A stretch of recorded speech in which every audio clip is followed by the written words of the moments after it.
In this video, I will show you how to swap Ethereum to Solana on your Phantom wallet. So the first step is open up your Phantom wallet and then locate your Ethereum. So for this case, this is my Ethereum over here. I'm now assuming you have some Ethereum. For example, you have like 2 Ethereum and you want to swap it into Solana on your Phantom wallet. So what you'll do is simple. Just come and tap on the swap button there, and then you'll be swapping from Ethereum to what token? So you're going to be swapping to Phantom, or you're going to be swapping to Solana.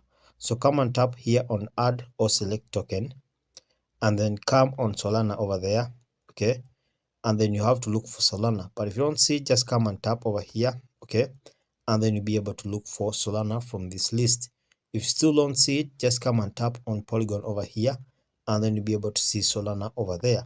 So for my case, I don't have any Ethereum onto my wallet over here, but if you have any Ethereum in your wallet, just come and select Ethereum here and then swap, and select Solana on this side over here, and you'll be able to swap from Ethereum to Solana on your Phantom wallet. Alright guys, so thanks for watching. Ensure to like and subscribe to our YouTube channel. Until next time, we shall meet.